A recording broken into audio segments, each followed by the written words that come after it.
In this video, we're going to discuss the Sandwich Theorem, also called the Squeeze Theorem. You will soon see why.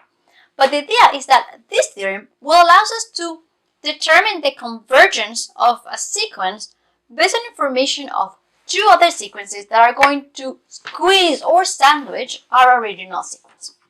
So let's get started. So the Sandwich Theorem tells me that if I have a sequence B sub n that is between an and cn, so you see it's sandwiched in between, and it doesn't have to be for all the terms, it is enough for like after certain n0, all those terms are sandwiched in this way. And I know that the limit of the ans and the limit of the cns is equal to L. Then the limit of the bns is also going to be L. So here I have a sequence, bn. It's kind of weird, like it has some weird behavior, so it might be very difficult to handle it, to tackle the problem directly. But if I manage to find two sequences, an and cn, that encapsulate this one, like it pushes it towards the limit, then that would be good enough for me. So here I have these two sequences. So you have a blue one on the top, and you see terms are always above my pink dots, and the yellow dots are always below pink dots. So what happens is that all my terms are in between these two sequences, and these two sequences, the one on top is going to say, hey, go down, because I'm going to go down. The one on the bottom, like it will push it, and it will just stay there, and it has to go to the limit, because they're both pushing towards the same direction. So, okay, that is the idea. How can we prove it? So what we want to show is that for every epsilon positive, there exists a real number n, such that if n is bigger than capital N, then the distance between Bn and L is less than epsilon. We've said that already a million times, but we're going to keep doing it because that's what analysis is about. Perfect.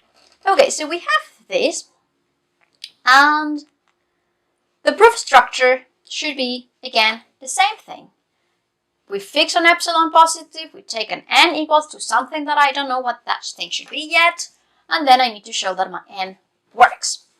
And as always, finding the n is the hard bit.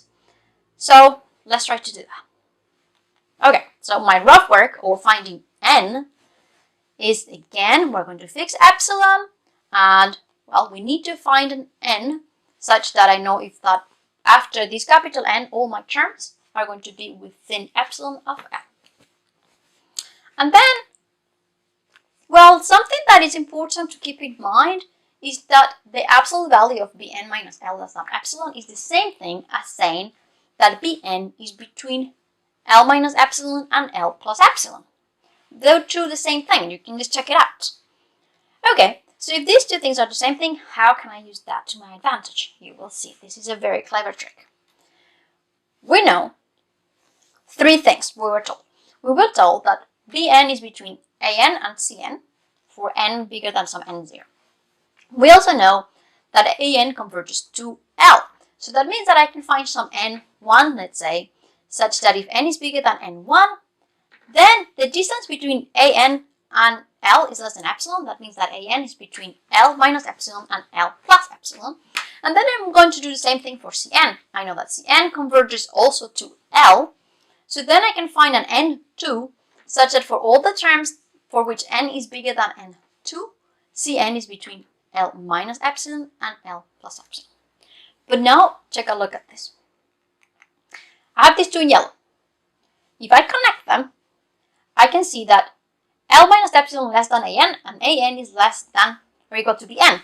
And that would give me that inequality over there. It would tell me that then L minus epsilon is less than Bn.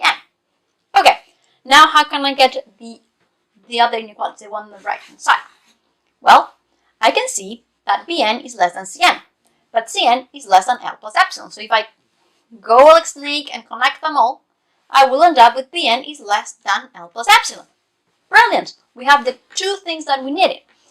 Okay, but now we need all these three things to happen, so we need to find an n large enough that make all the three things that happen. Do you remember the trick of the trade that we did for that? Well, it was trick of the trade number 3.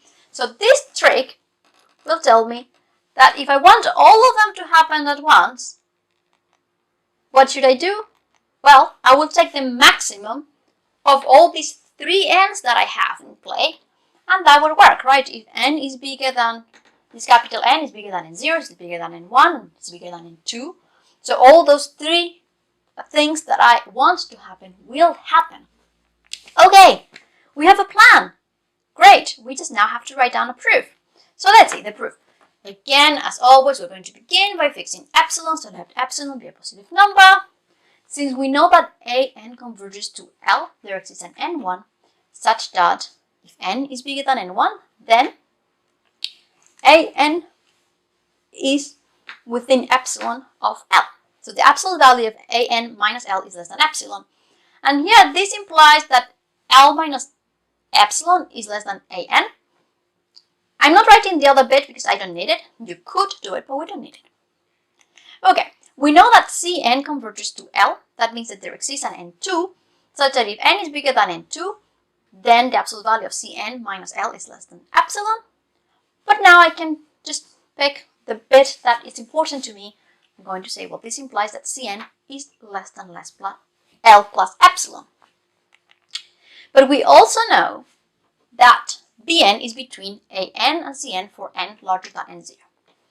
Okay, so now we're going to take n to be the maximum of all those three things. And once I have that, well, I'm going to assume that n is bigger than this capital N that I just picked. Okay, then, well, I know that n is bigger than n1, so that means that L minus epsilon is less than an, but I know that n is bigger than n0, so that means that an is less than bn and less than cn. And then n is bigger than n2, but that means that cn is less than L plus epsilon. So if I go now and connect them all using transitivity, we go like that. We end up exactly what we wanted, that Bn is between L minus epsilon and L plus epsilon, which is equivalent to the absolute value of Bn minus L is less than epsilon. And that completes our proof. Now let's take a look at an example of how we can use the sandwich theorem. For example, we want to find whether this sequence here is convergent or divergent.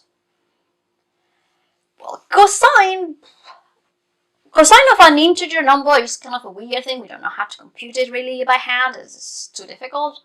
So I don't have a big hope of just looking at the terms, like each term and look at it and know what's happening. But the sandwich theorem is going to help me. Because you see, we know that cosine is always between -1 and 1. For any real number, in particular for any natural number. I also know that n squared is positive, so I can just multiply by 1 over n squared, like the whole thing. And then I know that cosine of n over n squared is between -1 over n squared and 1 over n squared. But now you see, I know that the limit of 1 over n squared is 0 and the limit of -1 over n squared is 0.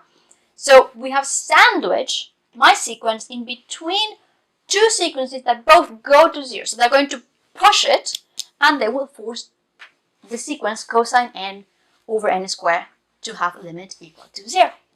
And that's how we use the sandwich theorem. And you will see that it has many, many useful applications.